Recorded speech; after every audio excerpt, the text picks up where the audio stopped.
And now, of course, now we're going to introduce the third anchor to Cape Ann today. State Senate Minority Leader, Senator Bruce Tarr.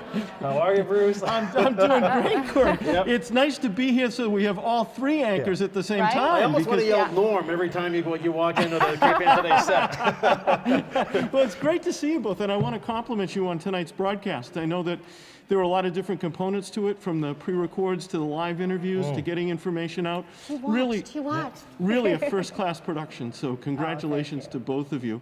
But I am wondering, usually we call it Cape Ann Today. Are we now into Cape Ann Tonight? Right. We might be. And very soon. The early results Cape Ann tomorrow. Well, I'm wondering if we're going to have Cape Ann Late Night. Right, exactly. Cape Ann After Dark? Yeah.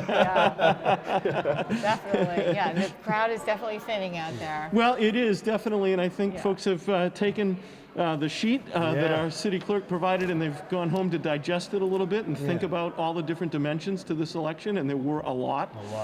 So I think there's a lot of reflection happening. So, Bruce, what is your initial reaction to the results tonight, especially at the position for mayor? Well, you know, we knew that this was going to be a highly competitive race right from the start. Obviously, we saw Greg Verga with a strong performance in the primary, but we also know that a primary is not always indicative of a final result. And so I think that, pundits would say, okay, we're going to see another strong performance by Greg in the final election. That's what we saw tonight. But, Safathia is someone that you never count out of anything. And so to me, tonight was something that needed to be watched closely, that nothing was a given.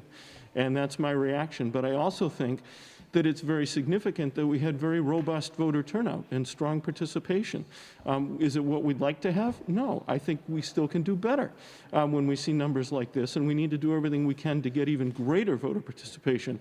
But the fact is, tonight was relatively good, and I think that's something that we can all appreciate, regardless of what perspective we come to this with. Yeah, we do want to say it was the voter turnout was just a hair over 45% tonight, so just about 10,000 votes in total cast. And you talk about, I know it's cliche, but every vote counts. You look at this Ward 3 race, a separation by 3 votes. Well, Ward 2, sorry. There's no doubt about it. And I was involved in some races years ago when I was much younger in Ward 5, where we saw a couple of races that were very, very close. I believe one was decided by 9 votes. Wow. So it is not something that is remote when we say every vote counts. We see consistent examples of how every vote counts. So it's not something that is just hyperbole. It's something that can be very, very real. And, and the other thing is, regardless, of what the margin might be, voter engagement is critically important. And everyone deserves a voice, and we need them to exercise that voice because, sometimes even if the candidate that you support doesn't win, the message that candidate has carried influences the future. And so in this democracy, as long as you participate, no one's left out. Absolutely. So we understand you've already spoken to Greg Verga. I have. And how did that conversation go? Well, I've known Greg for a long time, and of course worked with him in his other stints in public office. And I congratulated Greg, and I said, to me the most important thing now is that we pull together and remember the good of this city and the future of this city. There's a lot of work to do, and I indicated, that I would be more than willing to work with him. I'm very eager to do that and continue to work with Safathia for the remainder of her term. And what we all need to be about right now is the future of our community. And every one of us has a stake in that, whether we won or lost tonight. So we need to go forward, and that was my message to Greg. And he indicated that he was also very willing to roll up his sleeves and get to work. And we talked a little bit about something that we had talked about recently, and that is ARPA funding.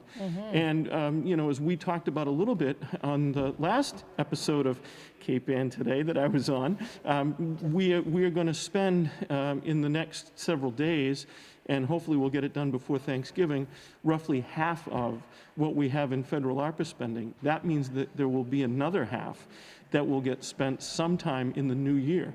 And so even as we contemplate what we're going to do right now with those bills, and Gloucester has sent us a priority list that Representative Ferranti and I are working on. We're going to get another shot at it as well. So my message to Greg was, think about what we may be able to do now, but also put it into context of what, when you're mayor, we may want to do in the future. So are you saying that there will be more than the 23 million?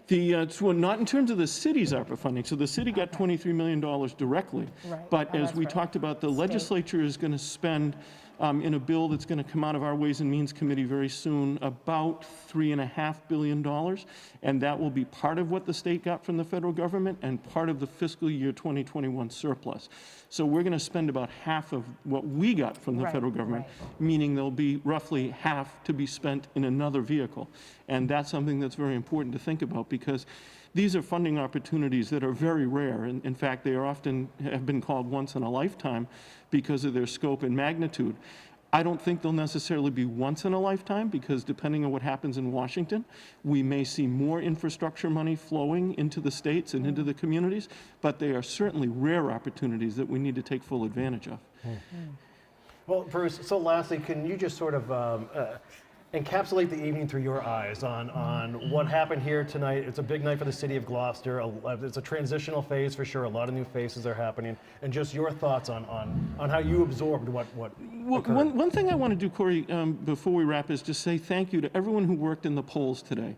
You know, we tend to take that for granted, but if we didn't have people giving of their time at each of the polling locations, we wouldn't have an election. And sometimes we overlook them, and I don't think we should. I personally was around today delivering trays of cookies and Hershey's Kisses to all of them, thinking that maybe just a little bit of sugar would help get them through the rest of the day. But so one thought is thank you to everyone, from Joanne Sinos, our city clerk, right through the entire team that ran this election. That's very important. Second thought is we were reminded that people still want to engage in this community. They want to be vocal, they want to be heard, they want to have debates and things of that nature, many of which you broadcast. And also that there are still people willing to step up to the plate and be able to serve. You know, so it's very interesting that when we had a candidate in Ward 3 that withdrew, we had others that immediately stepped up to the plate. That is very significant in my mind, because public service, it's a noble thing to do, it's important. I would argue it's extremely gratifying and has its own rewards, but it also means a lot of sacrifice. And the fact that we had people willing to step up to the plate and run, I think, is very significant, and it's something that should be reassuring for all of us as we think about this election day and this election night. Well said. Well, we thank you for spending some time with us, and you are Cape Ann Today's greatest friend. You know that, right? Well, you know, it's funny. And we are yours. Off air, I was saying to Eric how much I appreciate what this station does, what it does to keep the community together by keeping us informed when we can't get to things, but also what it means through the kind of shows that both of you produce that reminds us about what a special place it is that we live. And, you know, when you talk to folks who are artisans or local business people or elected officials, you really remind us that one of the greatest things about this place we call home are the people that populate it. So I want to say thanks to both of you, and I'm always happy to join you. I think it's great when we have all three of us. Right? I'm trying. I know. Now that this election is out of the way, I should have a little more breathing room now. Well, good. Yeah, that was good. one heck of a summer. And we appreciate all the time you spend with us for Cape Ann today and keeping us Yeah, informed. we learned a lot from you, so thank you so much. Well, I'm happy to do it again. Appreciate everything all of you do, and thank you for being able to come and share a few thoughts tonight. Yeah, thank you so much, Bruce. right. Thank you both. Okay, we appreciate it. That is State Senate Minority Leader Bruce Tarr, Senator Bruce Tarr, join us once again. And we thank you for your time and your service, Bruce, as always. My pleasure. It's an honor. Thank Yeah. you.